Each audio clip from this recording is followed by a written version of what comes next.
Okay, right. Welcome to day 2 class of graphology. Graphology is science of handwriting, science of brain. हमारा brain कैसे work करता है वो हम ग्राफोलॉजी से, हैंडराइटिंग फॉर्मेशन से बहुत अच्छी तरह से जान सकते हैं, समझ सकते हैं, अपने सराउंडिंग वाले लोगों को समझ सकते हैं। पर्टिकुलरली जब हायर पोजीशन के लिए हम स्टाफ को हायर करते हैं, तो वो हमारे सीक्रेट लीक करेगा या नहीं करेगा, कुछ फॉर्मूला, कुछ अकाउंट डिटेल वगैरह उनके पास रहती है, तो वो उसका यूज करेगा दूसरे अपने सेल्फ पर्पस के लिए, या तो शेयर करके पैसा कमाएगा। ये सब चीज हम ग्राफोलॉजी से अच्छे से समझ पाते हैं। तो graphology is the tool to identify the person. मैं Sushma Yogi, vastu consultant, feng shui, numerology, graphology, Chinese astrology, वो सब कराती हूँ। सामने हीलिंग भी मेरा one of the core practice है। और लोगो ब्रांडिंग डिजाइनिंग के हम कोर्स भी कराते हैं। और राइट नाउ एक बैच चल भी रही है।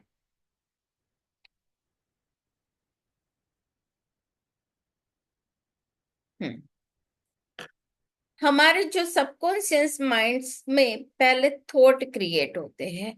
वो थॉट्स पेपर पे वर्ड के हिसाब से लिखे जाते हैं, तो वो थॉट से हमारी पैटर्न क्रिएट होती है। और हमारे जो थॉट है उससे हमारे वर्डिंग क्रिएट होते हैं। हम कुछ भी बोलते हैं ना, तो वो बोलने से पहले भी हमारे माइंड में एक थॉट क्रिएट होता है। हम एक कोई भी काम करते हैं कि भाई मुझे ये यहाँ पे ये लिखना है, या तो मुझे ये खाना बनाना है, तो पहले वो थॉट आएगा। वो थॉट के बाद ही हम एक्शन कर पाते हैं। तो हम थिंकिंग पैटर्न कैसी है वो जानने के लिए graphology is the best tool. सामने वाले के मन में क्या है वो पता लगाने के लिए आप ग्राफोलॉजी से बेस्ट टूल कोई दूसरा है नहीं। क्योंकि आप किसी के क्लोज है, तो वो भी ग्राफोलॉजी में रिटर्न में आपको समझ में आएगा, रीडिंग बिटवीन द लाइंस, के उन्होंने अपने वर्ड्स को कैसे रखा है उस पर से समझ आएगा। हमारे वर्ड्स को हम कैसे अरेंज करते हैं, कितने गैप से अरेंज करते हैं, वो हमारी एक्शन स्टाइल को समझाता है, एक्शन को दिखाता है। फिर हमारी एक्शन से हमारी हैबिट क्रिएट होती है। तो वो हैबिट को हम देख पाते हैं ग्राफोलॉजी के थ्रू, ऑन पेपर।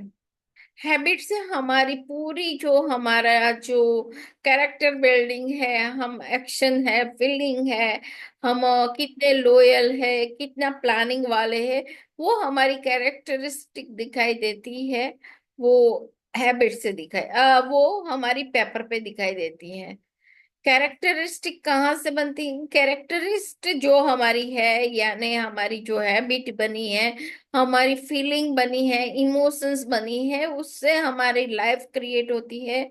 हमारी लाइफ की सक्सेस क्रिएट होती है। हम कितने एफर्ट डालेंगे सक्सेस होने के लिए, कोई भी काम करने में हम कितने डेप्थ में जाएंगे, वो सब बताता है आपका हैंडराइटिंग। हमारी रिलेशनशिप हमारे नियर एंड डियर के साथ कैसी रहेगी, वो भी हमारी रिलेशनशिप को भी हम ग्राफोलॉजी से रीड कर पाते हैं। आज हम समझेंगे, कंप्लीटली मार्जिन का डेडिकेटेड क्लास है, क्योंकि मार्जिन का हर एक सब्जेक्ट का ग्राफोलॉजी में इम्पोर्टेंट है। तो आज हम पूरा मार्जिन को कवर करेंगे। तो मार्जिन कैसा होता है, हम रीड पेपर में कैसे करते हैं, left to right, up to down, वो हमारा रीडिंग का मेथड है। तो आज हम समझेंगे left margin, right margin, downward margin, और अपर जोन में मार्जिन कितना है पेपर के ऊपर में, वो हम समझेंगे। हम बचपन से ही हमको जो सिस्टम दी गई है, सिस्टम जो स्कूल में वगैरह में सब आती है, तो हम वहां पे एक नोटबुक हमको दी जाती है जिसमें एक राइट लेफ्ट मार्जिन ड्रॉ किया रहता है। राइट मार्जिन देख लो आप, कहीं पे ड्रॉ नहीं किया रहता है, मगर लेफ्ट मार्जिन ऑलवेज ड्रॉ किया रहता है। लेफ्ट मार्जिन और एक होता है अपर मार्जिन। ये दो मार्जिन स्टूडेंट की नोटबुक में, या तो स्टूडेंट स्टाइल आप कोई भी नोटबुक लेंगे उसमें ये मार्जिन रहेगा। दूसरा, आपने आर्किटेक्ट के साथ कभी काम किया है, आर्किटेक्ट इंटीरियर के साथ?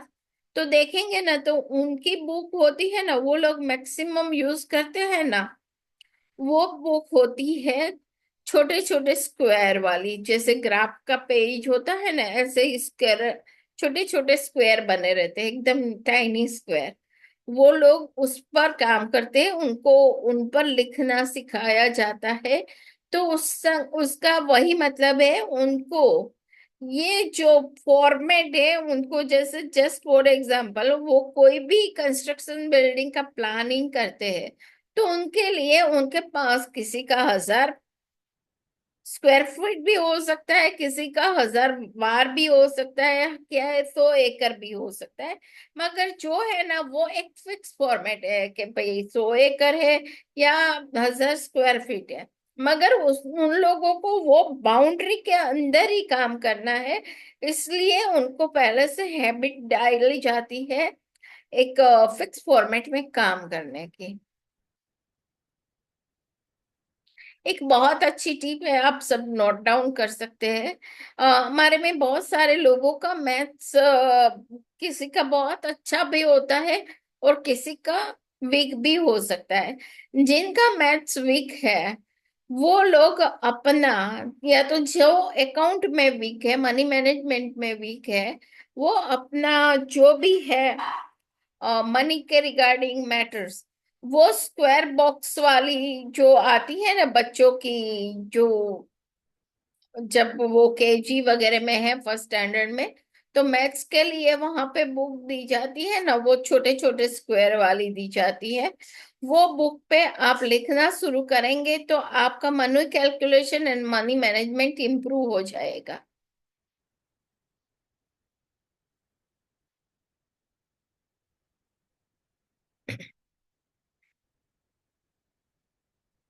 स्ट्रेट लेफ्ट मार्जिन, मार्जिन बहुत सारे हैं। तो जो हमने बात की अभी, उसमें ये है कि स्ट्रेट लेफ्ट मार्जिन वो पूरा हमारा पेज में दिया गया है। और कई लोग ऐसे भी होते हैं, उनको प्लेन पेपर भी दे देना तो भी वो पूरा लेफ्ट मार्जिन स्ट्रेट रखेगा, उनका पूरा स्ट्रेट रहता है। हम ग्राफोलॉजी में किसी का भी अगर एक्चुअली रीडिंग के लिए जब हम सैंपल बनाएंगे ना, तब हम प्लेन ही पेपर पे बनाएंगे, वो ही वैलिड है, क्योंकि वरना वो उनका मार्जिन आप रीड नहीं कर पाएंगे, इसीलिए प्लेन पेपर जरूरी है, मस्ट बी। तो जिसका लेफ्ट मार्जिन स्ट्रेट है पूरा, और अच्छे से 1/8 पार्ट का है, तो वो पर्सन अपने पेरेंट्स को रिस्पेक्ट करता है, सोसाइटी के लिए टाइम देता है, टीचर्स को रिस्पेक्ट करता है, और अपने लाइफ को डिसिप्लिन मैनर पे और कंट्रोल मैनर पे जीता है। यानी वो सोसाइटी के टर्म्स के हिसाब से जीता है, वो कहीं इधर उधर जो सोसाइटी के लिए ये सही नहीं है ऐसी एक्टिविटी नहीं करता है।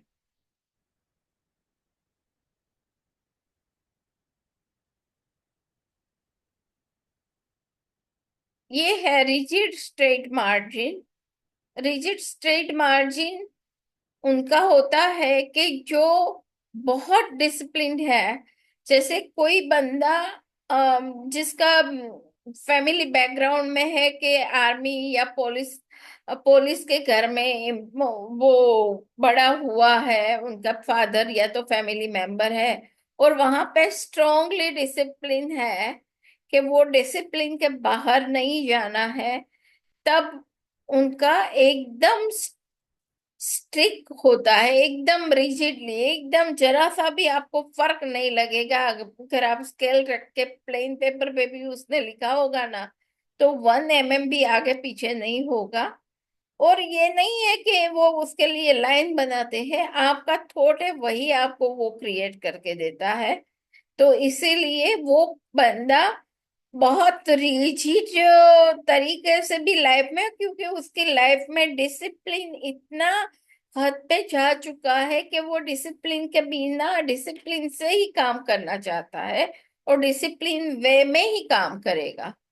तो वो एकदम फिक्स फॉर्मेट वाला बंदा आ गया, तो उनके थॉट भी कहीं ना कहीं जो है कि वो रिजिड हो जाएंगे। जैसे एग्जांपल, ऐसे रिजिड मार्जिन वाले बंदे हैं, कोई है मैन, और उनकी लड़की को लव मैरिज करने हैं दूसरी कास्ट के लड़के के साथ, तो वहां पे ये बंदा जल्दी से अलाउ नहीं करेगा, उसकी बेटी के मैरिज को जल्दी से यस नहीं बोलेगा, क्योंकि वो सोसाइटी के टर्म्स एंड कंडीशन को रिजिडली फॉलो कर रहा है।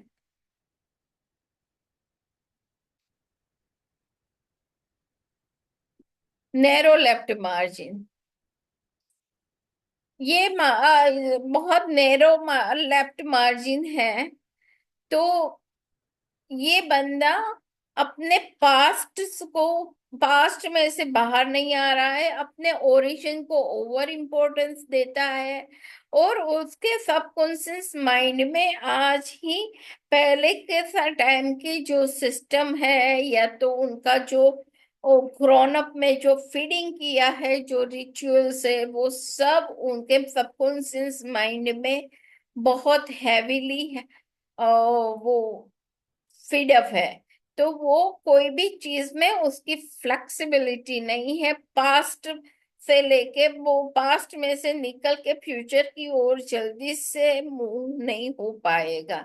तो इतना narrow left margin less respect for some people also दिखाता है। इधर कई बार इतना नैरो लेफ्ट मार्जिन होता है ना, वो बंदा अपनी फैमिली या तो अपने विलेज को छोड़ के या तो अपने टाउन को छोड़ के कहीं बाहर जाके ग्रो के लिए नहीं आगे बढ़ेगा, क्योंकि वो अपने जो रूट है, फैमिली है, अपनी सोसाइटी है, अपना कल्चर है, उससे बहुत स्ट्रॉन्ग कनेक्टेड है। तो वो अपने फ्यूचर, बेटर फ्यूचर के लिए भी आगे के स्टेप नहीं ले पाएगा।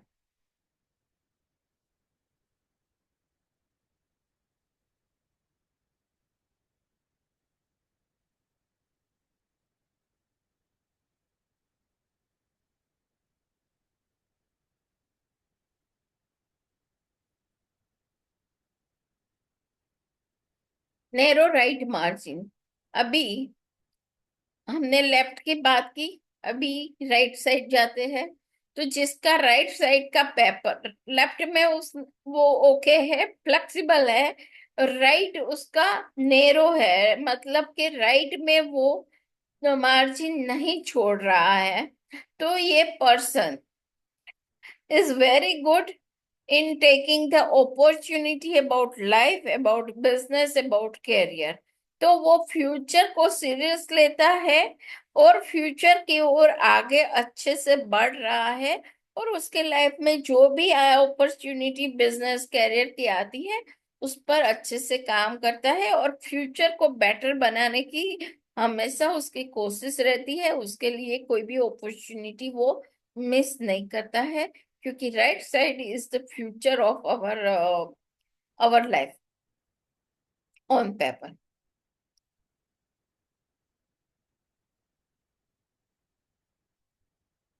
अगर किसी का लेफ्ट मार्जिन बहुत बड़ा है, ज्यादा गैप है नॉर्मल की कंपेयर में, तो वहां पे और ये है कि भाई वो बंदा अपने पास के साथ कोई संबंध अभी दिखाना नहीं चाहता, बताना नहीं चाहता, इधर उसको वो भूल चुका है, मतलब वो लाइमलाइट में लाना नहीं चाहता है, और वो अपनी लाइफ एक अलग वे में जी रहा है, उसने अपने पास्ट को पीछे छोड़ दिया है।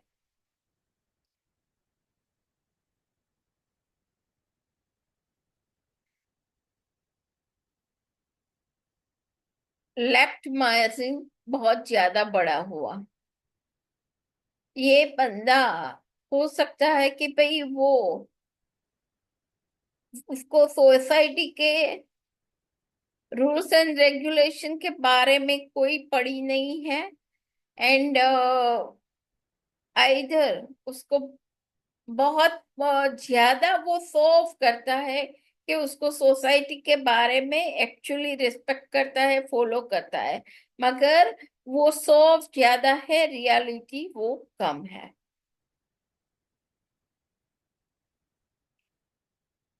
वाइड राइट मार्जिन, जिसका राइट मार्जिन बहुत बड़ा है, वो लोग अपने फ्यूचर को फेस करने के लिए रेडी नहीं है। उनको फ्यूचर फेस करने में कहीं ना कहीं फियर है, कहीं अपॉर्चुनिटी उनके सामने आती है, तो वो अपॉर्चुनिटी को फेस कर वो कैप्चर करके उस पर काम करने के लिए रेडी नहीं होते हैं, क्योंकि उनके मन में कहीं ना कहीं ये डर रहता है कि भाई उन्होंने शायद ये काम किया तो वहां पे फेल्यूर हो सकता है। तो वो लोग ये जो राइट मार्जिन जिसका वाइड रहता है, वो एक्चुअली अंदर से फियरफुल रहते हैं रिगार्ड फ्यूचर।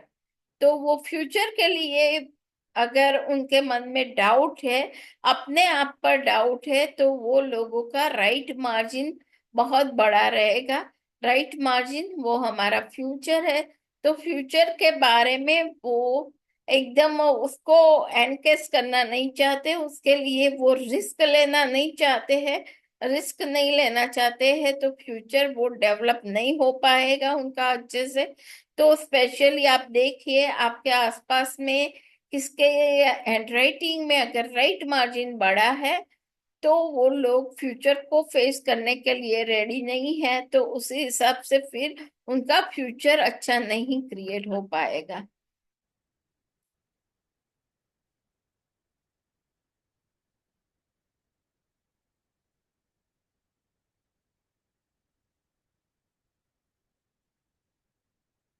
मैं अभी यहाँ पे इतने सारे सैंपल, मेरे पास बहुत सारे सैंपल है, मगर सब सैंपल में यहाँ पे दिखा नहीं पाऊंगी, क्योंकि इसीलिए हमने सैंपल की तरह पूरा एक पिक्चर बना के दिखाया है कि भाई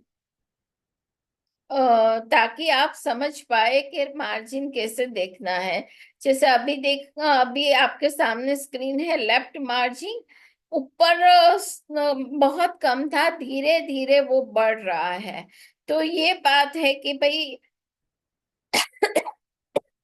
ये राइटर है जिसने ये लिखा है, वो पहले अपने फ्यूचर पास्ट के साथ, अपने पेरेंट्स के साथ या ग्रैंड पेरेंट्स के साथ एक क्लोज था, अपने रूट के साथ, मगर उसको वहां पे अच्छा रिस्पॉन्स नहीं मिला। तो वो बंदा वहां पे डिसअपॉइंटमेंट हुआ, और वो अपना लेफ्ट मार्जिन बढ़ाने जाना, मतलब वो अपने पास्ट को पीछे रख के आगे बढ़ना चाहता है।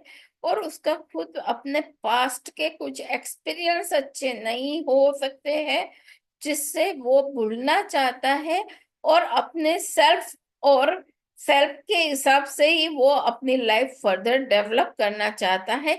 इसीलिए उसका लेफ्ट मार्जिन बड़ा वाइड हो रहा है। कई बार हम देखेंगे कि इस टाइप का सैंपल है, तो वो बंदा एक्चुअली उसके फैमिली बिजनेस में है, या तो कोई लेडी है वो फैमिली के साथ ही रहती है, मगर उसका लेफ्ट मार्जिन बड़ा एकदम हो रहा है। तो एक्चुअली उनके मन में डिजायर है कि मैं कहीं तो अपनी नई लाइफ शुरू करूं, या तो बिजनेस शुरू करूं, और मैं ये सब छोड़ के अपना खुद का काम शुरू करूं। मुझे अपनी सेल्फ आइडेंटिटी अपने बलबूते पे बनानी है। मुझे ये फैमिली बैकग्राउंड वाली, या तो अपनी जो भी है या फैमिली बिजनेस है, उससे दूर जाना है।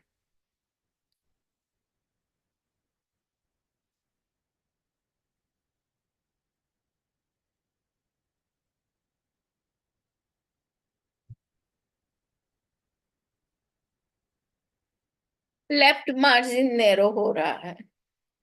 पहले वाइड था, फिर धीरे धीरे वो नैरो नीचे की जैसे जैसे बढ़ रहा है, उसका नैरो हो रहा है। तो ऐसा बंदा है कि उसने अपने आप पर काम किया, अपने को सक्सेसफुल किया, पहले पास को छोड़ के आया, फिर उसको अपने रूट, अपने विलेज या अपना टाउन, अपने पेरेंट्स के पास फिर से जाने की इच्छा रहता है। जस्ट मैं एक बात बताना भूल गई। हाँ, लेफ्ट मार्जिन वाइड है जिसका हो रहा है, वो बंदा, आप जस्ट नॉर्मली बहुत सारे स्टूडेंट फॉरेन पढ़ना जाना चाहते हैं और वहां पे करियर सेटल करना चाहते हैं। अगर उनका लेफ्ट मार्जिन नैरो हो रहा है, वाइड हो रहा है, वो बंदे को आप फॉरेन में भेजेंगे एज ए जॉब के, एज ए स्टूडेंट के, वो वहां खुशी खुशी रह लेगा क्योंकि उसको रूट की जरूरत नहीं है, वो सेल्फ सफिशिएंट अपने आप को समझता है। मगर अगर जिसका लेफ्ट मार्जिन नैरो हो रहा है, वो बंदे को आपने फॉरेन भेज दिया, वो 15-20 दिन में फैमिली सिकनेस उसको फील होगी, और वो फिर से कोई कितनी भी अच्छी जॉब हो, वो फौरन से रिटर्न आ जाएगा, इंडिया वापस आ जाएगा और अपना जो काम यहाँ पे उसको मिल रहा है वही काम करेगा। मगर वो फॉरेन में लाइफ सेटल नहीं कर पाएगा क्योंकि उसको होम सिकनेस ज्यादा लगती है। अगर ऐसे बंदे को जिसका लेफ्ट मार्जिन नैरो है या नैरोइंग हो रहा है, तो वो बंदा अगर हफ्ते के लिए बाहर गाँव गया तो भी उसका मन में वही होता है, मैं कब घर पे वापस पहुंचू, कब घर पे वापस पहुंचू, कब घर का खाना खाऊं, वो सब, क्योंकि उसको होम सिकनेस ज्यादा लगती है, लेफ्ट मार्जिन जिनका नैरो होता है।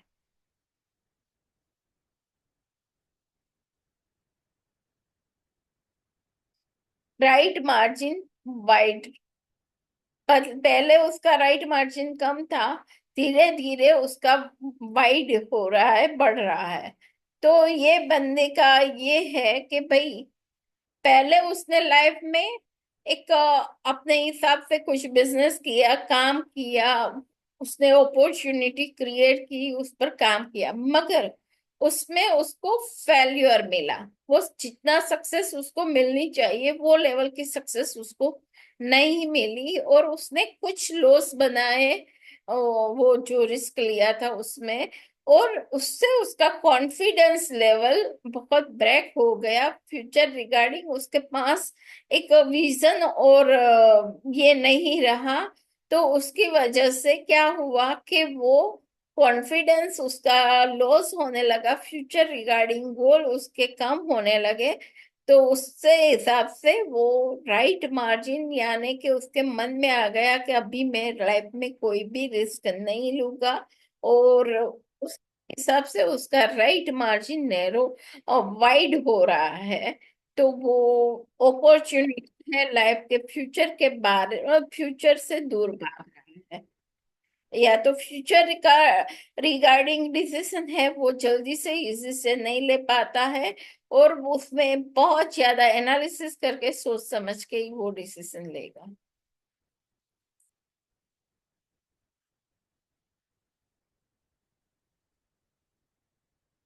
क्वेश्चन हम बाद में लेंगे थोड़ी देर के बाद, ताकि क्या है कि पहले मार्जिन पूरा पढ़ लेंगे ना, वरना कोर्स नहीं हो पाएगा अच्छे से। पहले हम कोर्स अच्छे से कर लेते हैं।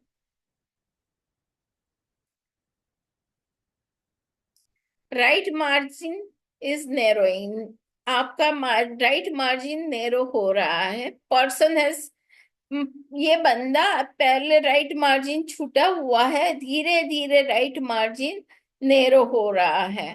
तो ये बंदे का टेंडेंसी ऐसा है कि भाई वो पहले उसको मन में डाउट है कि ये इतना अच्छे से काम करेगा नहीं करेगा, फिर वो क्या करता है कि कोई काम स्लोली ग्रेजुअली स्टार्ट करता है, उसमें सक्सेस मिलती है, और वो सक्सेस से वो उसको कॉन्फिडेंस बिल्डअप होता है, और फिर धीरे धीरे धीरे वो अपना ये करेगा कि नई नई अपॉर्चुनिटी पे काम करेगा, और अपना फ्यूचर वो क्रिएट करेगा, फिर अपॉर्चुनिटी रिस्क लेना की कैपेसिटी उसकी बढ़ जाएगी, और वो अपने गोल को अचीव कर पाएगा और बेटर फ्यूचर क्रिएट कर पाएगा।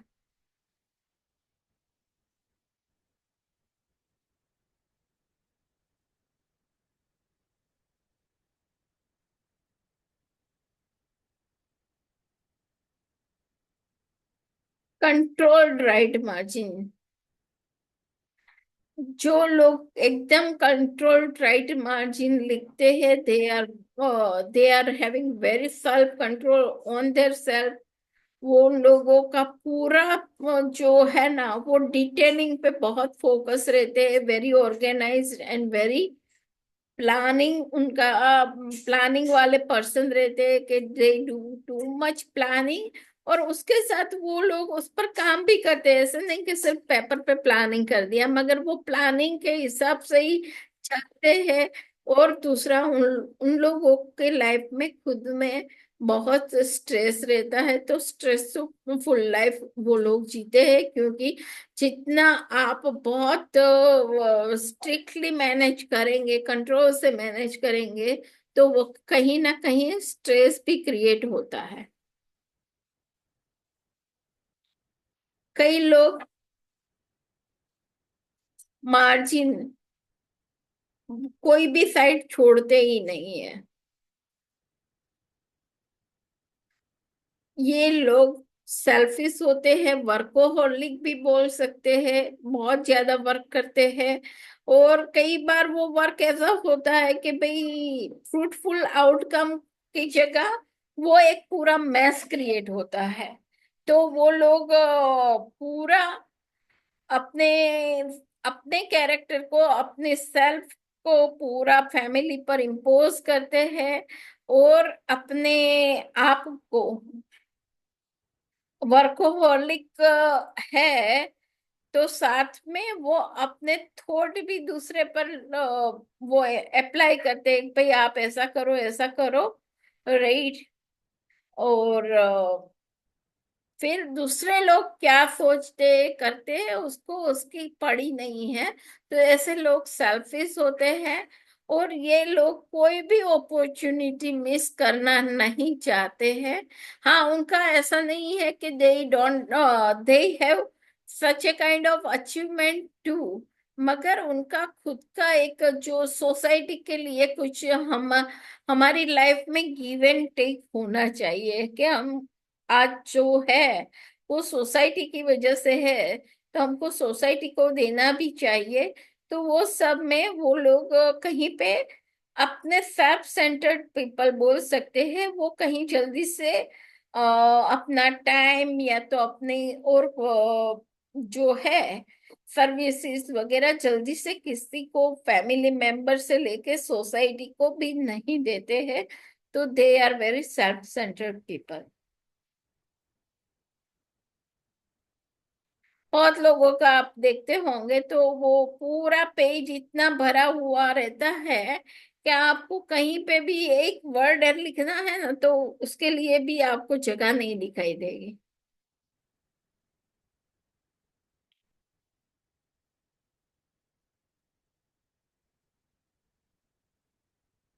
वाइड मार्जिन ऑल साइड, सब जगह पूरा वाइड मार्जिन है।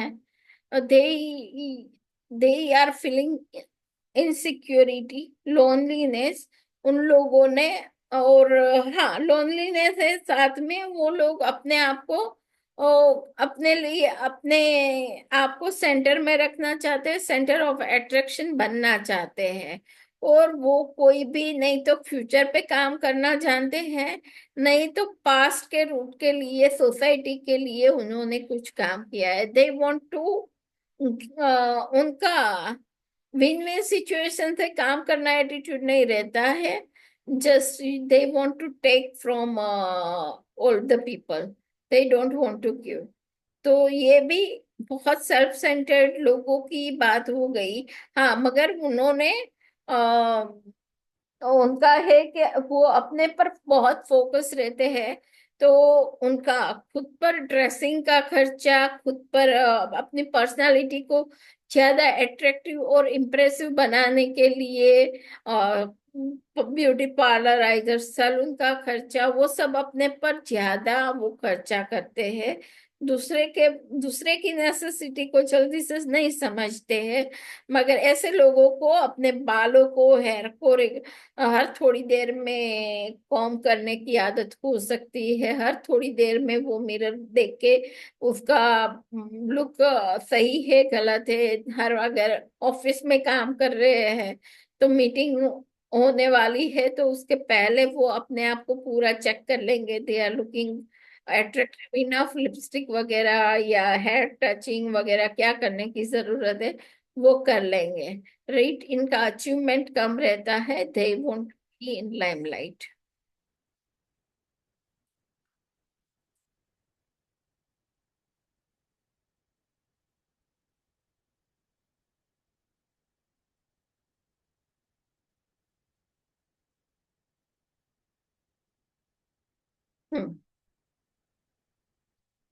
क्रस्ट लेफ्ट मार्जिन, यानी left marge right margin, sorry.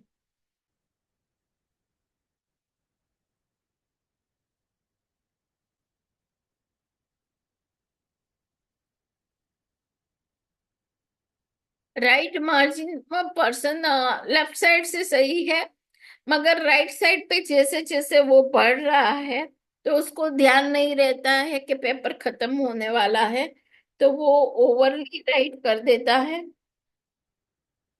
और वहां पे कई बार उसका, अगर दूसरा पेज पे भी कई बार राइटिंग उसके चले जाते हैं। और उसकी वजह से ये पर्सन का ये बोल सकते हैं कि उसका जो है कई बार ऐसे लोगों का एक्सीडेंट प्रोन पीपल बोला जा सकता है। ये दूसरे की चीज को भी रिस्पेक्ट नहीं करते। अगर उनका दूसरे पेपर पे भी राइट चला जाता है तो वो किसी के पास से भी किसी की चीज को लेने में वो हिचकिचाते नहीं है।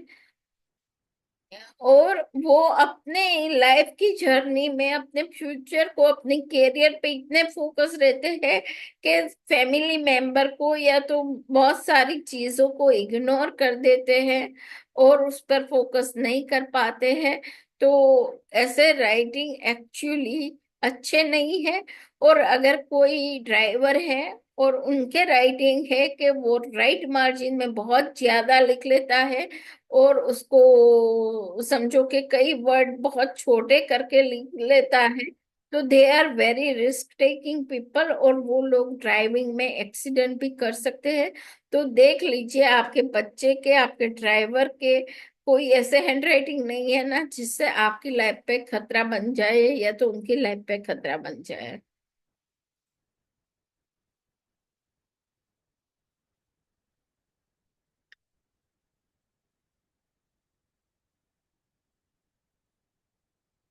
कौन के लेफ्ट मार्जिन? लेफ्ट मार्जिन पहले बहुत वाइड है, फिर नैरो है, फिर से वाइड है। राइट, तो ये बंदा अपने आप पर काम करना चाहता है, अपने तरीके से काम करना चाहता है, फिर उसको लगता है उसके जो रूट है उस पर भी उसको काम करना चाहिए, तो वो अपने रूट से कनेक्ट होता है और उनको एक एनकरेजमेंट मिलता है। और फिर से वो अपनी लाइफ में आगे बढ़ जाता है। मतलब ये राइटिंग स्टेप।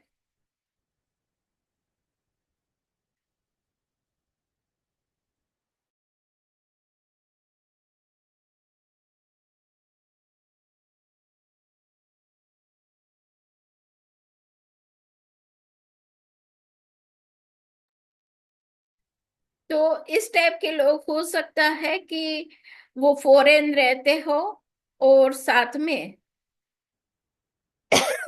वो जब भी इंडिया आते हैं या तो अपने गांव पे आते हैं तब वो बूस्ट हो जाते हैं और फिर से वापस से अपने जॉब के लिए, करियर के लिए फॉरेन इधर दूसरे स्टेट में चले जाते हैं।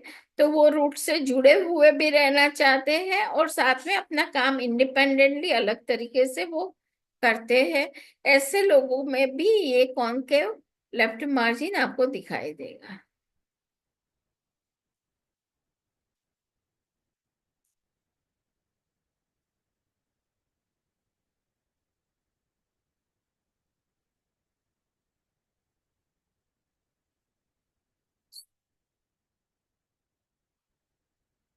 सोरियो।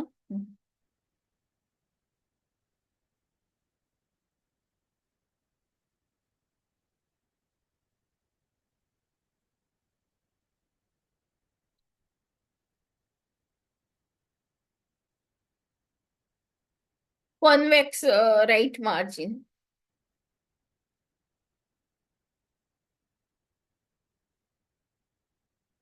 ये लोग हैं, वो यहाँ पे आपको देखना है कि दे आर जस्ट, ये यहाँ से और लेफ्ट से राइट देखना है कि यहाँ पे वो ओरिजिन से जुड़े हैं, अपने काम के लिए कुछ जा रहे हैं बाहर, फिर से अपने रूट पर आ जाएंगे। राइट, तो ये है कि दे, ये से लोग पहले ओरिजिन से तो बहुत जुड़े हुए हैं, मगर दे उनकी कैरियर के हिसाब से या तो कुछ अपने बेस्ट के लिए वो लोग दूर जाते हैं, और फिर वापस अपने जो भी है रूट है, अपना फैमिली है, सोसाइटी है, या तो विलेज है, वहां पे वापस आके फिर से अपना काम शुरू करते हैं, क्योंकि वहां पे उनको वो कंफर्ट जोन नहीं मिलता जो उनको फैमिली के साथ मिलता है। तो ऐसे लोगों को भी पर्टिकुलर हैंडराइटिंग एनालिसिस है वो एचआर लोगों को बहुत यूजफुल रहता है, क्योंकि एचआर में वो लोग फॉरेन की अपॉइंटमेंट देते हैं, मगर उसके हैंडराइटिंग इस टाइप के होंगे तो बंदा एक बार 1-2 साल के लिए चला जाएगा, मगर लॉन्ग टर्म रह नहीं पाएगा।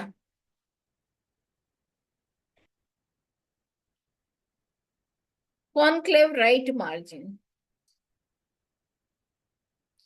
राइट मार्जिन वाइड हो रहा है, तो ये कि पर्सन पहले शुरू अपना जो नया काम कर रहा है वो बहुत अच्छे से एकदम उत्साह से काम शुरू करता है, एंथुसियास्टिकली काम शुरू करता है, मगर वो अपनी अपॉर्चुनिटी को जितनी है उसको यूटिलाइज करता है, मगर उसके कहीं ना कहीं डिसीजन गलत होते हैं और उसको फेल्यूर फेस करता है, तो फिर वो अपना नया इन्वॉल्वमेंट स्टॉप कर देता है, और फिर से वो एक अपने लिए टाइम लेता है और एक ब्रेक लेता है, और फिर स्लोली ग्रेजुअली अपना फिर से काम, अपना नया रिस्क या नया बिजनेस या कुछ भी अपना करियर का नया रिस्टार्ट करेगा।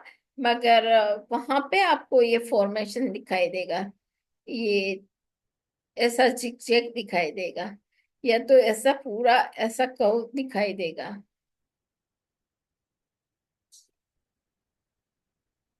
अभी convex right margin again quite similar wider right margin के कंपेयर में, ये पहले अपना रिस्क नहीं लेता है, बट धीरे धीरे जैसे ही वो रिस्क लेना लगता है, तब उसको जब अच्छा आउटकम नहीं मिलता है तो धीरे धीरे वो रिस्क लेना छोड़ देता है, यानी फ्यूचर के लिए वो हैस्टी डिसीजन नहीं लेता है, और फ्यूचर के रिगार्डिंग, करियर रिगार्डिंग बहुत केयरफुल हो जाता है डिसीजन मेकिंग में।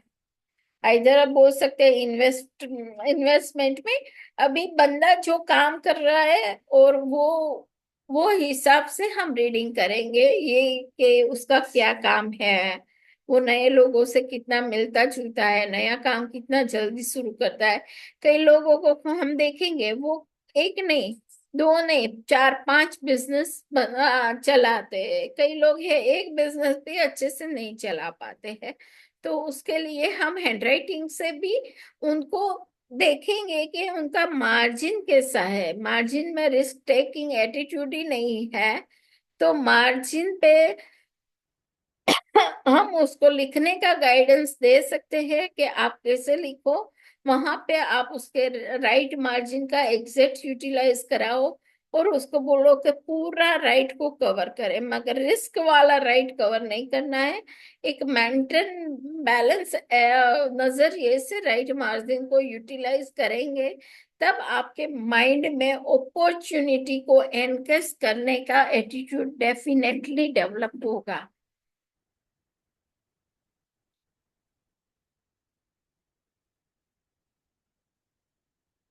लेफ्ट मार्जिन बहुत वेवी रहता है।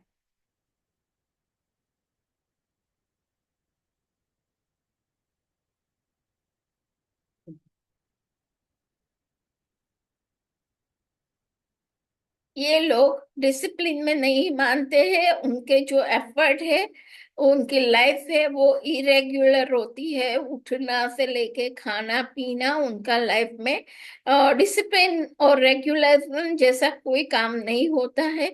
इसीलिए नहीं, वो सोसाइटी को भी ज्यादा पेरेंट्स की बात जल्दी से नहीं मानते हैं। अगर चेक कर ले अपने बच्चों की, लेफ्ट मार्जिन वेवी तो नहीं है ना। अगर लेफ्ट मार्जिन वेवी है तो हो सकता है कि वो बहुत सारी आपकी बात नहीं मानते हो, और तो आप मार्जिन पे काम करेंगे तो definitely you will get improvement in their discipline. Wavy right margin.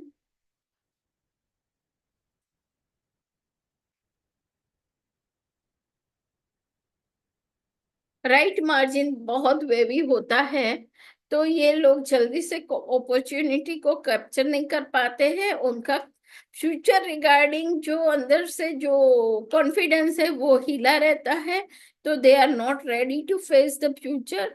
तो ऐसे लोगों को फ्यूचर है वो ज्यादा स्ट्रोंग नहीं बन सकता, उनकी कैरियर में वो एक जगह पे है तो वहां पे उनका डेवलपमेंट ज्यादा नहीं हो सकता। तो इसीलिए उनके ये राइट मार्जिन को अच्छे करेंगे तो उनकी करियर में ग्रोथ और मूवमेंट आने का डेफिनेटली चांसेस है। वाइडर अपर मार्जिन। अपर मार्जिन है वो हम हमारे डिवाइनिटी को, हमारी स्पिरिचुअलिटी को हम वहां पे देख सकते हैं। अपर मार्जिन, अगर हम सामनिज्म की भी बात करें तो सामनिज्म में अपर वर्ल्ड बोला जाता है, दूसरा है लोअर वर्ल्ड। तो अपर वर्ल्ड मतलब कि आप जो भी हेवनली जो है, एंजल्स है, गॉड एंड गॉडेस है, वो सब एसेंडेंट मास्टर है, वो सब अपर वर्ल्ड में रहते हैं। तो अगर आपके मन में स्पिरिचुअलिटी है, आपके मन में डिवाइनिटी के लिए रिस्पेक्ट है, कॉस्मिक ऊर्जा के लिए रिस्पेक्ट है, तो आप अपर मार्जिन छोड़े बिना काम नहीं कर पाएंगे। वहां पे आप कोई भी आप अपने भगवान का नाम, जैसे बहुत सारे सिस्टम में आज की डेट में भी लोग लिखते हैं कि श्री गणेशाय नमः, श्री जय श्री कृष्ण या नारायण नारायण। तो वो दिखाता है कि आप अपने भगवान को बहुत रिस्पेक्ट करते हो, आप अपनी डिवाइनिटी को रिस्पेक्ट करते हो, स्पिरिचुअलिटी में बिलीव करते हो।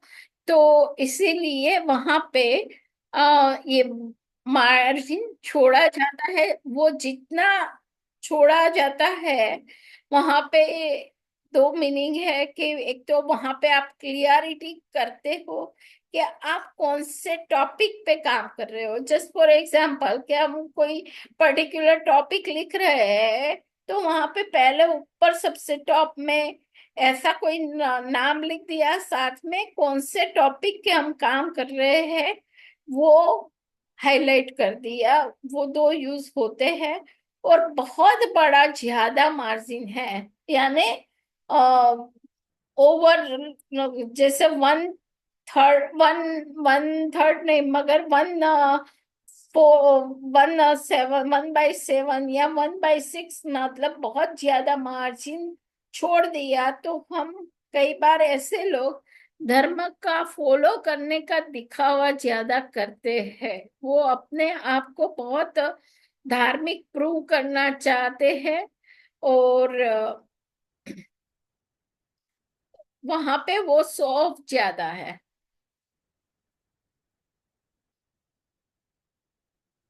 और कई लोग, जो लोग बिल्कुल वो अपर मार्जिन नहीं छोड़ते हैं, उनको अपने रिलीजन पे, या तो ऑथोराइज पर्सन है उसके साथ कोई एक रिस्पेक्टफुल रिलेशनशिप होती है, वो नहीं होती है। और वो लोग अपने आप को डिटेच करना चाहते हैं।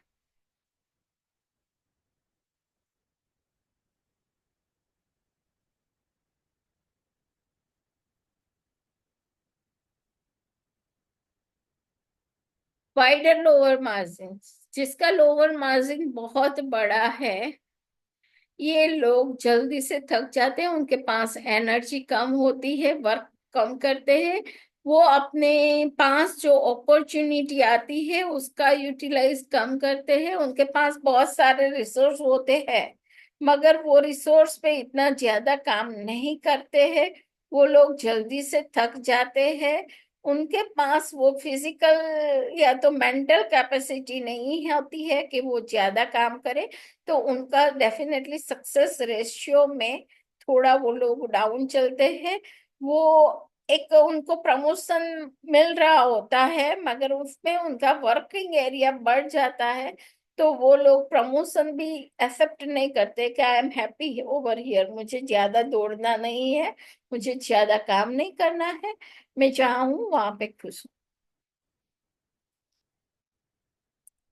नैरो लोअर मार्जिन, जो लोग पेज का कंप्लीट पूरा का पूरा यूज करते हैं, राइट, वो लोग बहुत बिजी रहते हैं।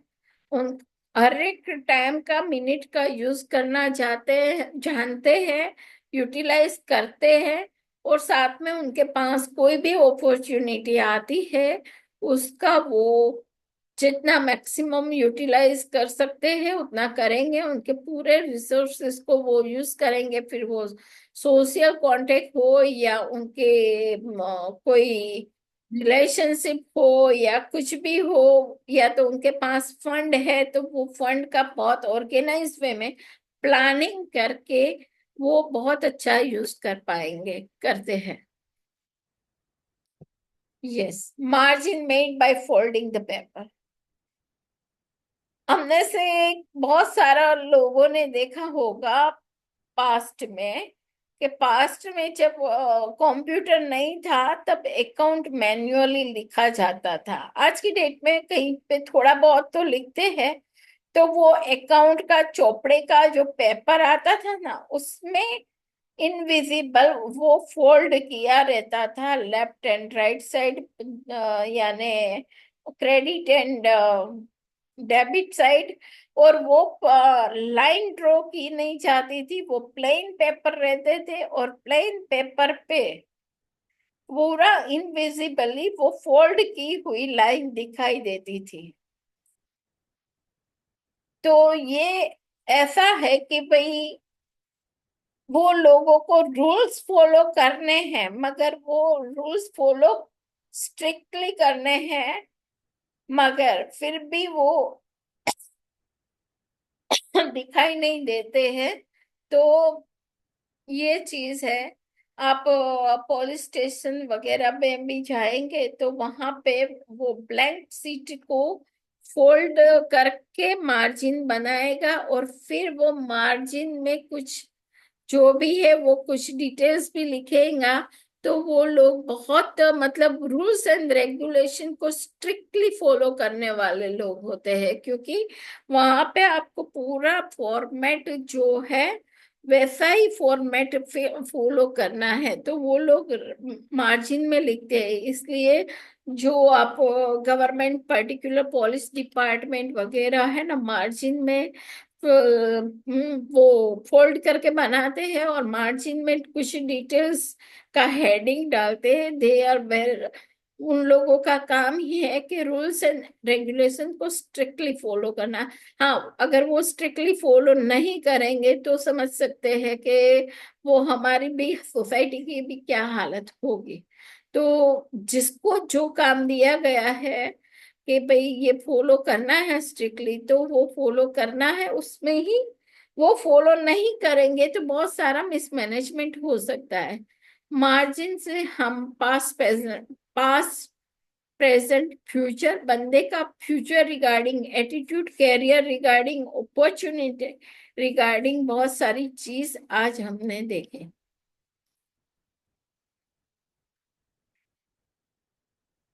हमको ब्लैंक पेपर की राइट एंड लेफ्ट साइड, हम जब भी सैंपल लेंगे, तब हम सैंपल लेंगे ना, वो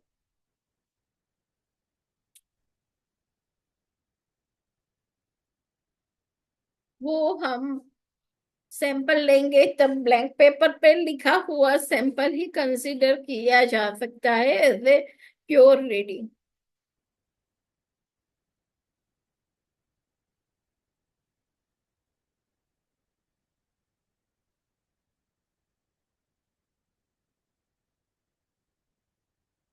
यहाँ पे मैं 5 मिनट्स का आपको ब्रेक देती हूँ, 5 to 7 मिनट। और आप सब अपना एक पैराग्राफ एक पेपर पे लिखिए, और अपना मार्जिन ऑब्जर्व कीजिए कि कैसा आपका मार्जिन आ रहा है। 5 to 7 मिनट्स का ब्रेक देती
हेलो।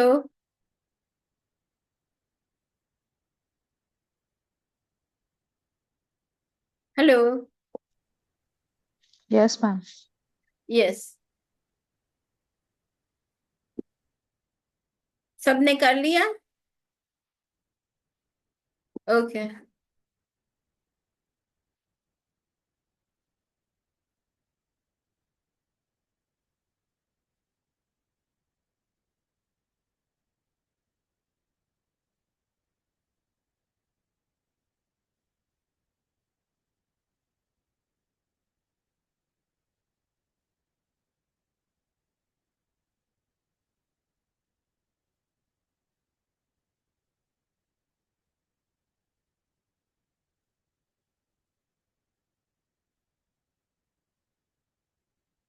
ये तो कई लोग लास्ट टाइम के क्लास में नहीं थे, उन लोगों को खास करना था, ताकि क्या है कि भाई वो अपने आप को पहचान पाए कि भाई हमारा रीडिंग हम क्या कर सकते हैं। आज मार्जिन हम अपने आप कर सकते हैं कि भाई मार्जिन हमारा कैसा है।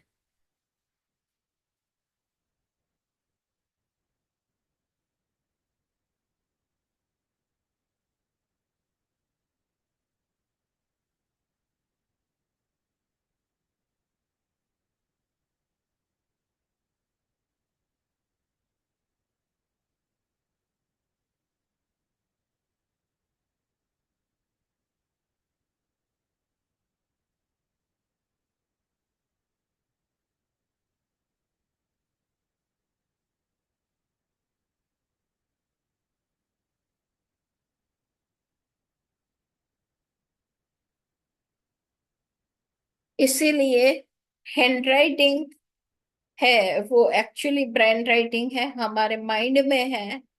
वो ही हमारे हैंड राइटिंग थ्रू हमारी थॉट पैटर्न से लेके बिहेवियर पैटर्न, हमारा डिसिप्लिन पैटर्न, हमारी फ्यूचर रिगार्डिंग थिंकिंग है, हमारी रिस्क लेने की कैपेसिटी है, वो सब हम हैंड राइटिंग से देख पाते हैं। राइट। अभी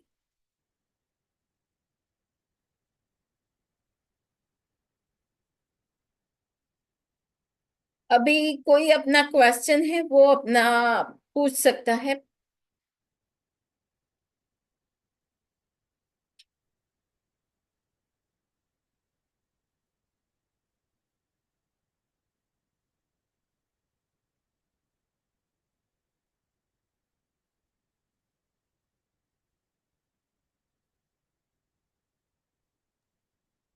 हाँ मानसी, तुम पूछना चाहती हो ना? पूछो। जी जी जी जी, मैं पूछना चाहती हूँ कि मैम, अगर कोई बच्चा अपने फ्यूचर के लिए लेके बहुत कंफ्यूजन में है, अभी कहीं अगर कुछ पढ़ भी रहा है तो उसको ऐसा लग रहा है कि ये मेरे लिए सही नहीं है, तो उसको वो क्लैरिटी आने के लिए क्या मार्जिन हेल्प करेगा? डेफिनेटली हेल्प करेगा। पहले तो वो कितने साल का है, वो भी ये जानना इतना ही जरूरी है। कितने साल का है? 21। 21। ओके। तो वो एक्चुअली बच्चा नहीं बोल सकते, एडल्ट ही बोल सकते हैं, यस क्योंकि यस यस। राइट उसने ऑलमोस्ट नियर टू स्टडी उसका कंप्लीट होने को आया है, तो अभी उसको और भी हायर एजुकेशन में जाना है, या तो नहीं अभी हुआ कुछ। है, नहीं हुआ कंप्लीट। एक्चुअली क्या हुआ, इंजीनियरिंग हुआ, इंजीनियरिंग के थर्ड ईयर में आते आते उसको लगा कि ये मुझे इसमें इंटरेस्ट ही नहीं आ रहा है, इसलिए तीसरे साल उसने इंजीनियरिंग छोड़ दिया है और फिर लॉ में गया है, तो अभी लॉ का फर्स्ट ईयर है उसका। ओके। ठीक है, और लव में हैप्पी है? लॉ में उसको ऐसा लगता है, गया तो तब खुशी से गया था, बट अभी उसको लग रहा है कि नहीं, मुझे शायद ये मेरा वो फील्ड नहीं है, करके उसको ऐसा लग रहा है। ओके। राइट। पहले उनका लेफ्ट मार्जिन चेक करो, राइट मार्जिन चेक करो। और हम्म, इंजीनियरिंग है ना, वो पूरा डिसिप्लिन वाला है वहां पे। आप अगर सिविल इंजीनियरिंग कर रहे हो तो सिविल इंजीनियरिंग में आपको जो बैलेंस के, स्ट्रक्चर के, कुछ वेइटेज के, कुछ थिकनेस के, वो सब रूल्स को एप्लीकेशन फॉलो टाकून देतो करके यांनी ही काय काम म्हणलं ते करना बघा पड़ेगा। तिथे. तो वो उतना डिसिप्लिन।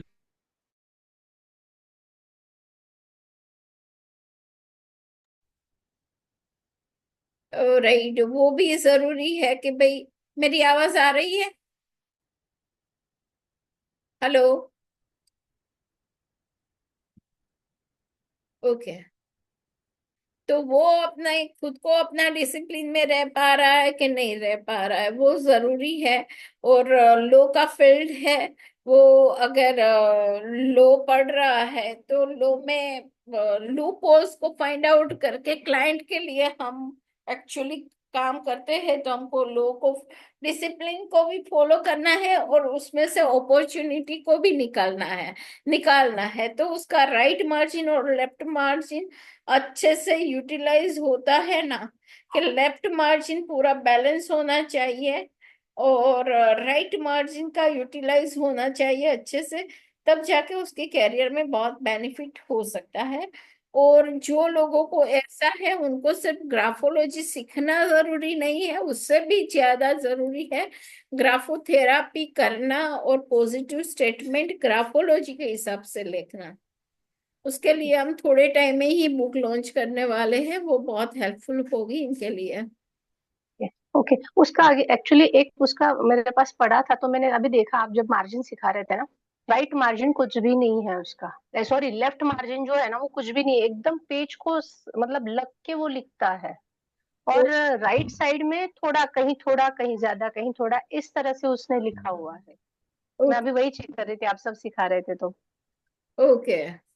राइट, तो मतलब कि ये है कि लेफ्ट मार्जिन उसने छोड़ा नहीं है।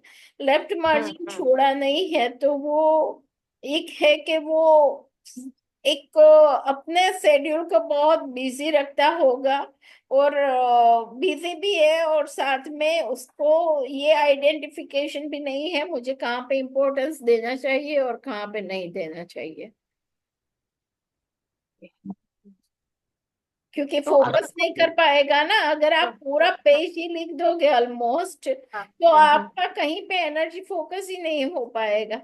और हम्म। रिस्पेक्ट होना भी जरूरी है ना, आप जो नॉलेज गेन कर रहे हो वो भी तो हमारा रूट ही क्रिएट करता है ना। हमारा रूट कहाँ से, हम कोई डिग्री करे कुछ भी करे तो वो हमारा रूट हो गया ना हमारी।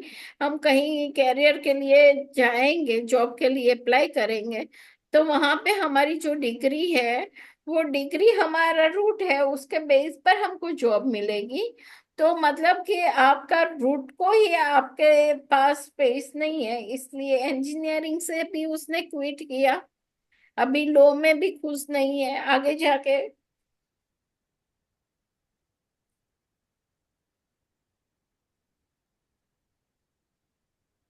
दूसरा कोई भी काम करेगा उसमें वो एक हैप्पीनेस वो क्रिएट होनी चाहिए, एक कैरियर ओरिएंटेड होना चाहिए।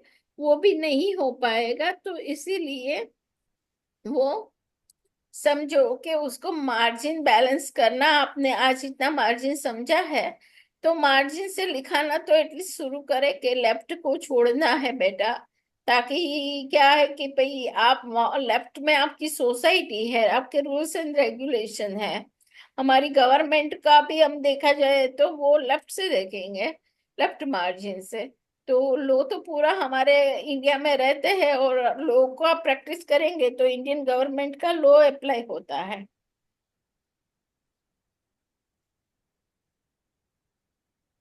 Right, next question. Okay, ma'am, thank you. थोड़ी देर पहले हम सीख रहे थे कि left margin narrowing and means left and right narrowing and widening.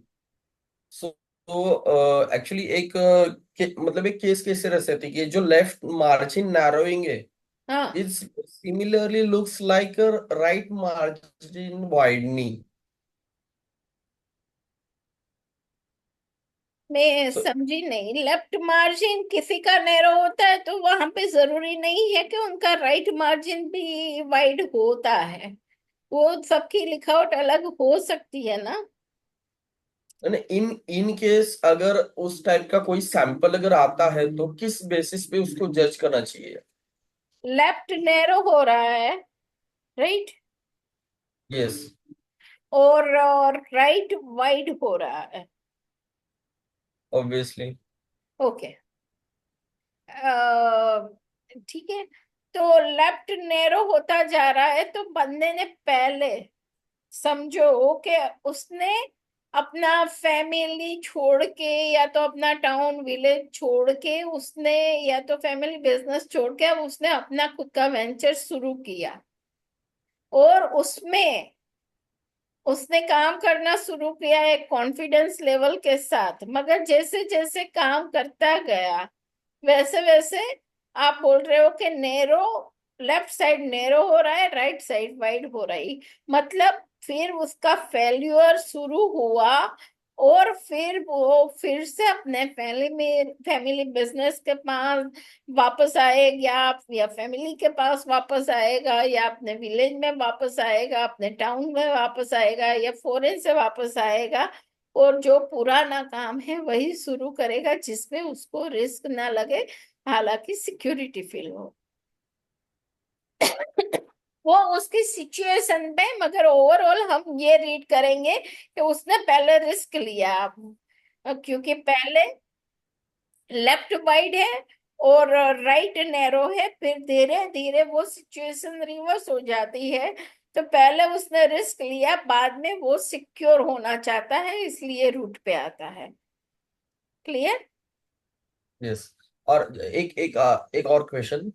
Yes. अभी जो हम भी सीख रहे हैं ये पूरा इंग्लिश में हम सीख, मतलब इंग्लिश हैंड राइटिंग के लिए मतलब एक्चुअली वो पैटर्न तो सभी लैंग्वेज के लिए है, हाँ, लेकिन पैटर्न सभी लैंग्वेज के लिए है।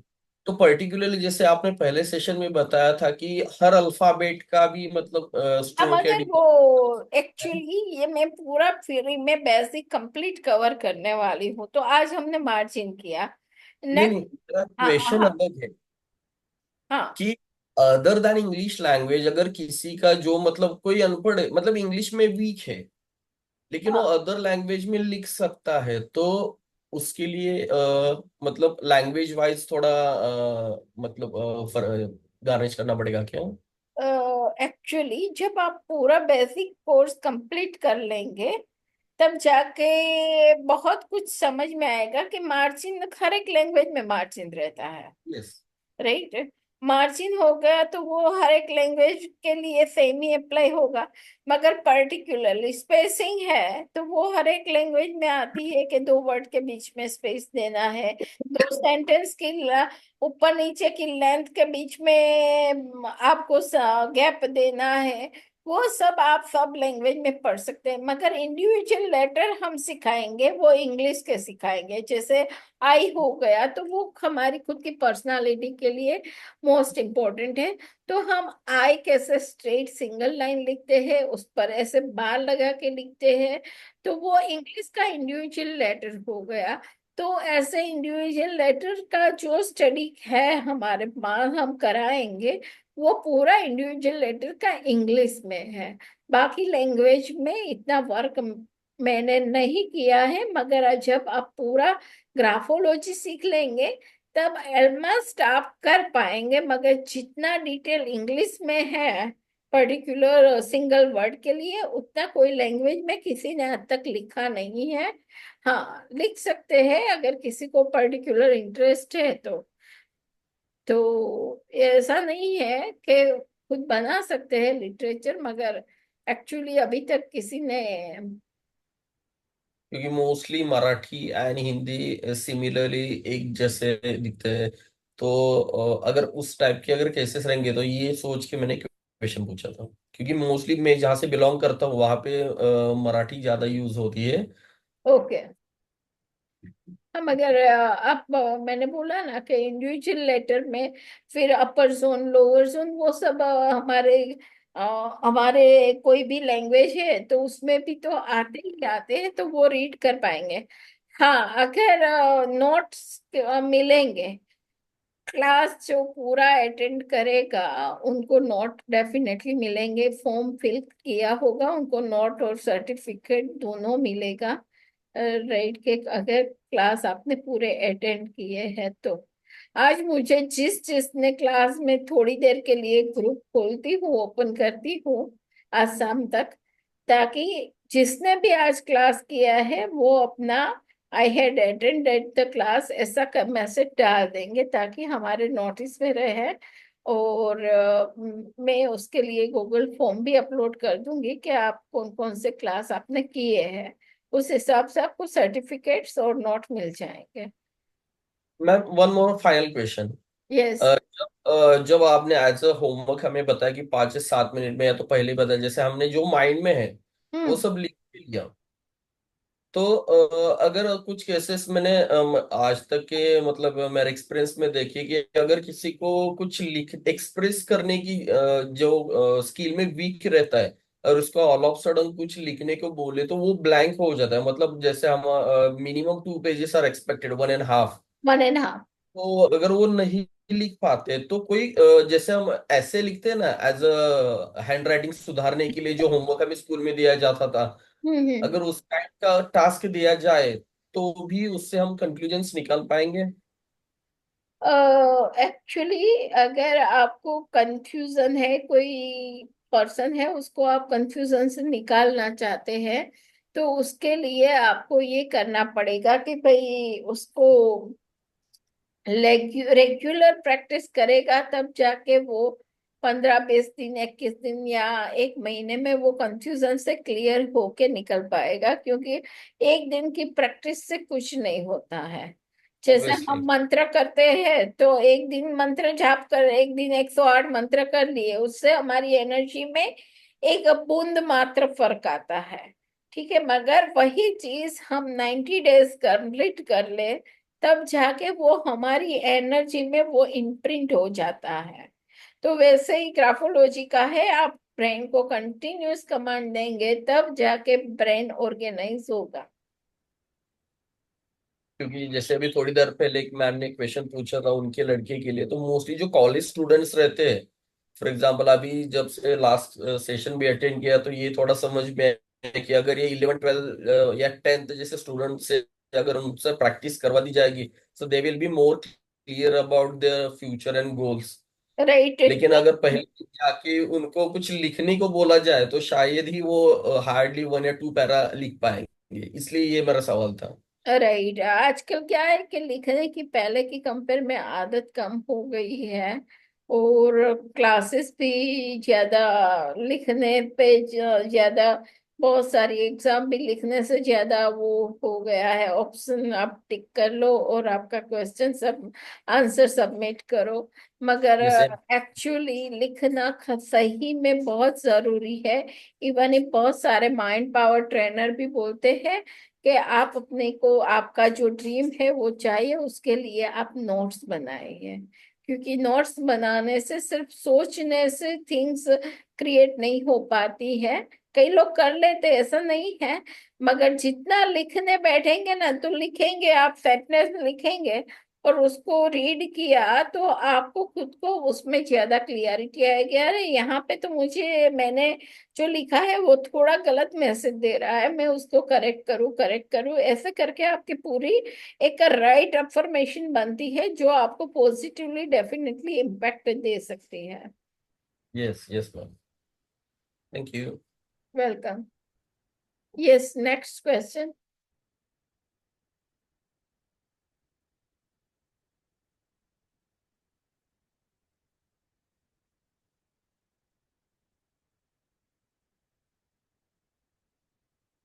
ओके, जिसने आज पहला क्लास किया है, ग्रुप में ऑलरेडी लिंक दी है।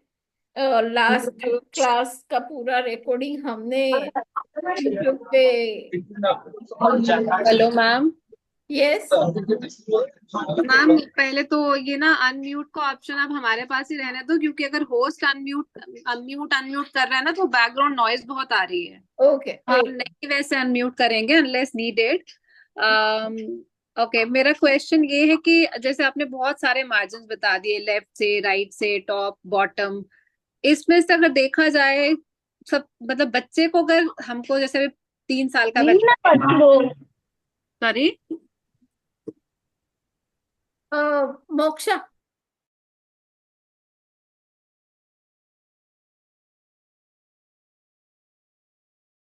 આંટી આ મ્યુટેડ ઓલ. હવે ખાલી જે લોકોની ક્વેશ્ચન છે ને એ લોકોને અનમ્યુટ કરું છું.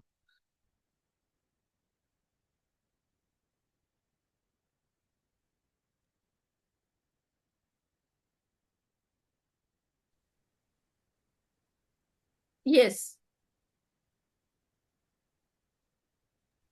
Hello. Yes. Hello ma'am. Yes yes, बोलिए, मैं सुन रही हूँ। मेरी आवाज आ रही है ना? हेलो। आपका आवाज सुनाई दे रहा है, बोलिए। हेलो।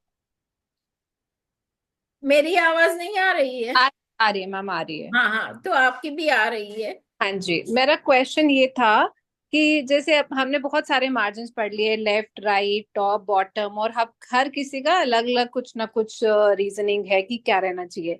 अब सपोज बच्चा अभी 3 साल का है, उसने लिखना शुरू करा है। ना। अब उनको अगर हमको उसको ट्रेन करना हो कि ये जो है ये perfect way of leaving margins है, तो वो एक कौन सा सेटअप रहेगा? 3 साल के बच्चे के लिए? मतलब वहां से पढ़ना शुरू करना, अभी वो लिखना शुरू करेगा, उसका सब बेस अभी फॉर्म होनी है, तो नहीं, हम क्या उसको फॉर्म? उसको हम कुछ भी ट्रेनिंग, उसको स्कूल से जो ट्रेनिंग दे दी जा रही है, राइट, वही ट्रेनिंग में आप उसको लिखने दो। जब जिसका 3 साल का, 5 साल का, 8 साल का बच्चा है, उनको अपने बच्चे के हैंडराइटिंग पे ज्यादा फोकस नहीं करना है, क्योंकि वो अभी अपने आप को डेवलप हो रहे हैं। ठीक है?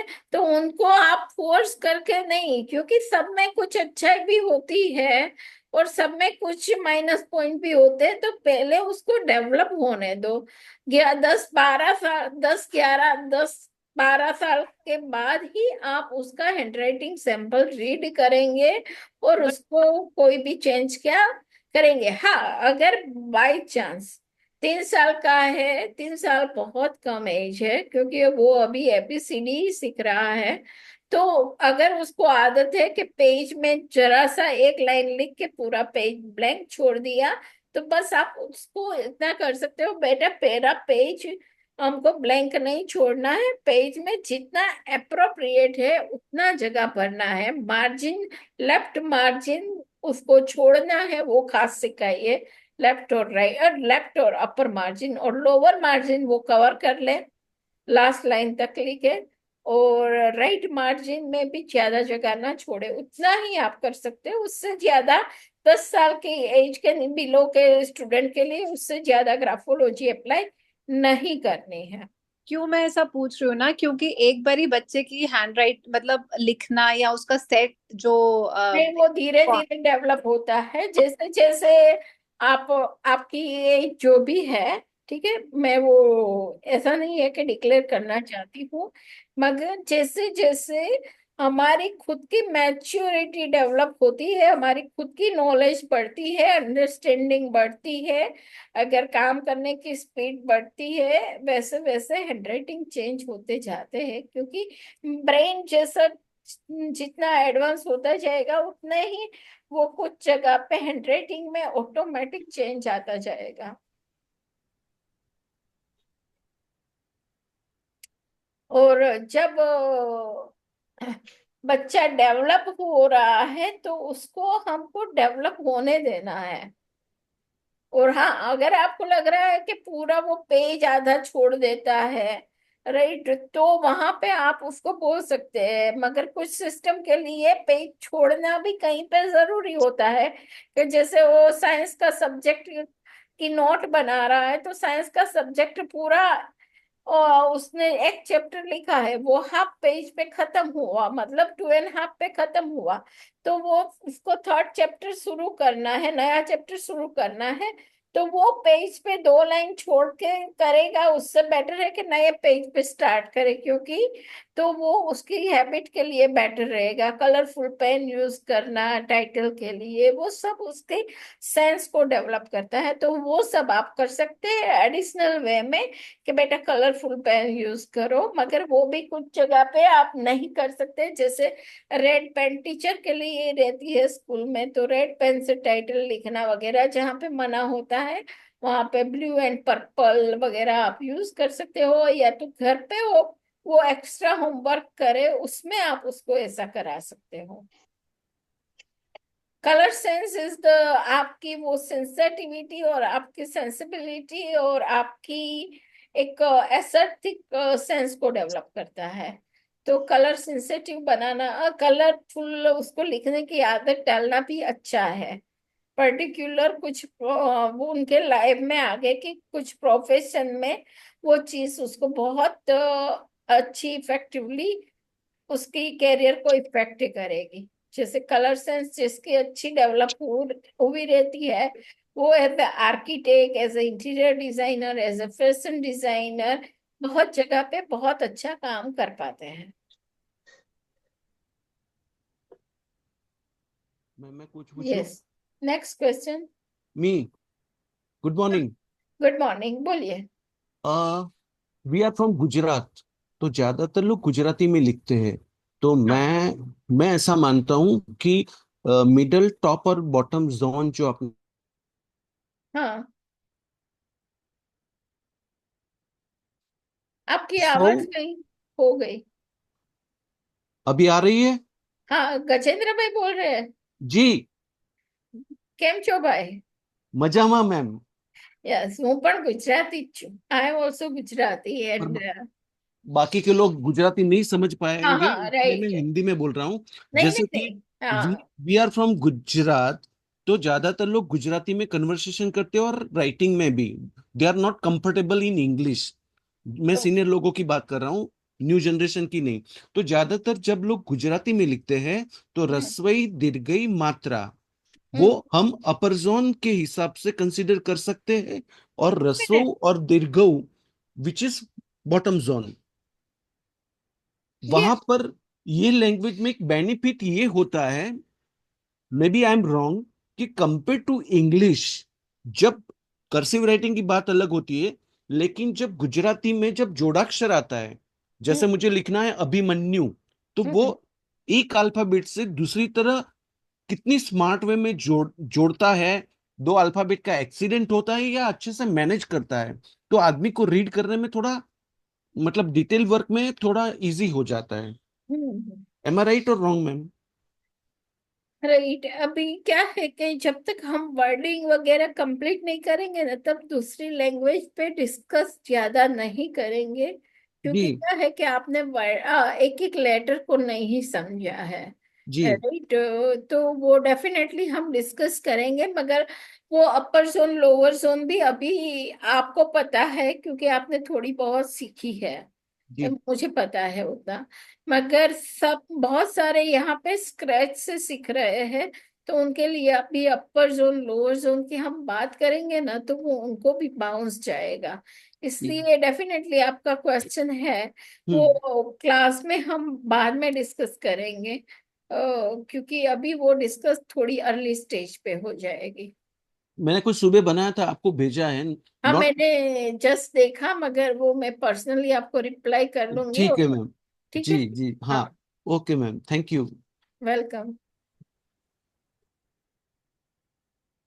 यस, और कोई क्वेश्चन?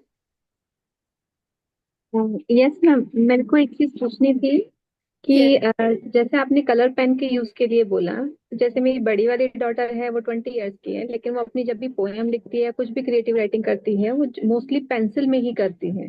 तो उसका, और मेरी भी यही आदत है, मोस्टली मैं भी ऐसे ही करती हूँ। तो इसका कुछ इम्पैक्ट होता है इन सब चीजों पे? यस, पेंसिल से जिनको लिखने की आदत होती है ना, उनको मन में ये रहता है कि भाई मैंने ये लिखा है, शायद उसमें मुझे लास्ट मोमेंट पे कुछ चेंज करना हो।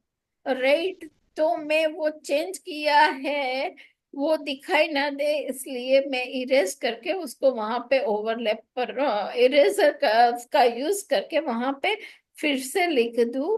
तो दे आर थोड़े सिक्रेटिव भी होते हैं। और दे उनको ये होता है कि उनकी जो बात है वो एक कुछ बात है वो जल्दी से वो डिक्लेयर नहीं करना चाहते, अपनी फीलिंग है, एक्सप्रेशन है। तो ऐसे लोगों को पेंसिल से लिखने की थोड़ी आदत होती है। कई लोग होते हैं कि जिन जो आज की डेट में भी पेन और पेन की जगह मैक्सिमम पेंसिल ही यूज करते हैं। और वो क्या है कि समझो कि राइटर हो गए तो उसको लगता है कि पोयम पूरी लिख ली, अभी मुझे एडिट करना है। तो एडिट करने के लिए जहां पे उसको लगे वो चीज को रिमूव इरेज करके वहां पे फिर से थोड़ा मॉडिफिकेशन वो इजीली कर पाए। तो थोड़ा इजी गोइंग एटीट्यूड के लिए भी इजी गोइंग एटीट्यूड रहता है, इसीलिए वो पेंसिल को ज्यादा यूज करते हैं। मैम उन कैन आई लोगों आस्क अ की लाइफ क्वेश्चन? में फ्लेक्सिबिलिटी क्या, वो लाइफ में फ्लेक्सिबिलिटी से जीना चाहते हैं और फ्रीडम से जीना चाहते हैं, कहीं पे जल्दी से बंधना नहीं चाहते, मतलब कोई अपना स्ट्रॉन्ग कमिटमेंट पे बंधना नहीं चाहते हैं। क्या यस। मैं क्वेश्चन पूछ सकती हूँ मैम? बिल्कुल बिल्कुल। ओके। मेरा नाम बीना अमोनकर है और मैं टीचर हूँ। ओके। और मेरे students are in the age of 16 to 18। Okay. तो जब वो लिखते हैं ना, कई स्टूडेंट्स तो मैंने ऑब्जर्व किया है, like if they writing about 3-4 paragraphs on a long paper. Hmm. तो फर्स्ट पैराग्राफ एक स्लांट में लिखेंगे, हम्म। दूसरा कोई और स्लांट में लिखेंगे। तो hmm. There is no hard and fast की, मतलब उनका हैंड राइटिंग एक ही पेज में मैम कई बार चेंज होता रहता है। हम्म। और ये मार्जिन्स भी स्टेडी नहीं रहते, मतलब सब चेंज होते रहते हैं। तो इससे हम लोग क्या कंक्लूजन कर सकते हैं? राइट। इससे कंक्लूजन ये कर सकते हैं, जैसे हम ग्राफोलॉजी में 1.5 पेज क्यों लिखाते हैं, उसका रीजन है कि जब पहला फर्स्ट पैराग्राफ लिखेगा ना, तब वो लिखेगा कि भाई मैं, है ना, बहुत अच्छे हैंडराइटिंग लिख के अपने जी आप को प्रेजेंट करना चाहता हूँ। और कहीं ना कहीं उसको पता है कि उसके सच्चाई पकड़ में आ जाएगी, उसकी कुछ बात समझ में हैंडराइटिंग एक्सपर्ट को आ जाएगी। जी। इसके लिए वो ब्लफ बनाना चाहता है कि लोग पहचान ना पाए। तो फर्स्ट पैराग्राफ है ना, वो उसका एक वो अपने आप को जो इमेज क्रिएट, जो अपनी इमेज दूसरों को देना चाहता है ना, वैसा ओ लिखता है। फिर अच्छा। जैसे जैसे सेकंड पैराग्राफ में आएगा वो ग्रिप उसकी चेंज हो जाएगी, और थर्ड फोर्थ पैराग्राफ में वो एग्जैक्टली वो बंदा क्या है ना वैसा वो लिखेगा। Okay okay okay ma'am. Right. ठीक ठीक है। Thank you ma'am. हाँ, इसीलिए फर्स्ट पैराग्राफ में आपको फोकस नहीं करना है किसी के हैंडराइटिंग। देखो तो कि फर्स्ट पैराग्राफ सबका बहुत अच्छे से लिखा हुआ रहता है, जैसे जैसे बढ़ता जाएगा पेपर में तब जाके वो उसकी ओरिजिनल आइडेंटिटी बाहर आएगी। जी। ओके। Thank you. वेलकम। अभी कोई क्वेश्चन? मैम मुझे पूछना ऐसे है, मैं भी टीचर ही हूँ। कुछ ओके। बच्चे ना मैम ऊपर का पैराग्राफ बहुत अच्छा लिख देते हैं और नीचे जब लिखने जाते हैं तो फास्ट फास्ट लिखते हैं। और है ना एकदम साथ साथ में लाइन लिख देते हैं, एक के नीचे एक, एक के नीचे एक। पहले उसको कॉन्फिडेंस होता है कि भाई, पहले सुपर कॉन्फिडेंस है कि मैं पूरा मैनेज कर पाऊंगा सब कुछ, टाइम से लेके उसके रिसोर्सेस, उसकी एनर्जी। मगर जैसे हाँ जैसे नीचे होते जा रहा है ना, उसको लगता है कि ये जगह कम पड़ेगी, तो मुझे हाँ। इतनी जगह में कंप्लीट करना है या तो इतने टाइम में कंप्लीट करना है, तो उस हिसाब से वो स्मॉल राइटिंग कर देता है और लाइन के बीच हाँ। का गैप कम कर देता है। वो उसका माइंडसेट है कि उसको वो ही उतने में वो कंप्लीट करना है। कंप्लीट करना है, हाँ हाँ हाँ। तो राइट। उसके लिए क्या करना चाहिए मैम, कि भाई मतलब क्या एनालिसिस कर सकते हैं इस पे हम? राइट। उनका टाइम मैनेजमेंट में पहले समझो कि पहले सुबह शुरुआत होगी तो वो आराम से सुबह का काम निपटाएगा, एकदम आराम से नहाएगा धोएगा, रूटीन कंप्लीट करेगा, ब्रेकफास्ट करेगा। मगर जैसे जैसे शाम होती जाएगी, दोपहर होती जाएगी, वो बहुत स्पीड में काम करना शुरू कर देगा। हम्म। अगर वो उसका थोड़ा ऑर्गेनाइज सिस्टम, उसका और जो डेली का रूटीन है उसको ऑर्गेनाइज करने की जरूरत है। ऐसा लिखने वाले का ये हम प्रिडिक्ट कर सकते हैं उसको, और लिखने में ऑर्गेनाइज करने की जरूरत, ये अपनी लाइफ को ऑर्गेनाइज करने की जरूरत है कि जहाँ पे जरूरत नहीं होती है वहां पे भी वो बिना मतलब का टाइम इन्वेस्ट कर रहा है। हम्म। हम्म। और फिर थैंक यू। इसमें क्या है कि कई बार इम्पोर्टेंट टॉपिक को वो निग्लेक्ट कर देता है, क्योंकि लास्ट में जब हाईलाइट करने वाला कोई टॉपिक आता है तो वो हाईलाइट करने के लिए स्पेस और बड़े अक्षर निकालने के लिए स्पेस नहीं रहती है। हाँ, तो वो वो तो होता है। हाँ। इम्पोर्टेंट टाइम को, इम्पोर्टेंट टॉपिक को जितना वैल्यू देना चाहिए उतना वैल्यू नहीं दे पाता है। वो भी हम्म। पर्सनालिटी का वन ऑफ द ट्रीट हो सकता है। और मैम कुछ बच्चे ऐसे भी होते हैं कि जैसे पहले पहले बहुत इंटरेस्ट से मतलब एकदम नीट फॉन्ट से लिखते हैं, और बाद में जब लास्ट में लिखेंगे ना तो नीचे का फॉन्ट उनको पता नहीं होता क्या लिखा है उन्होंने, या तो बीच में ही पेन चेंज कर लेते हैं, मतलब दूसरे पेन से लिखना शुरू करते हैं। उनको ऐसे कॉन्फिडेंस नहीं होता कि ये हैंडराइटिंग अच्छी आई है मेरी।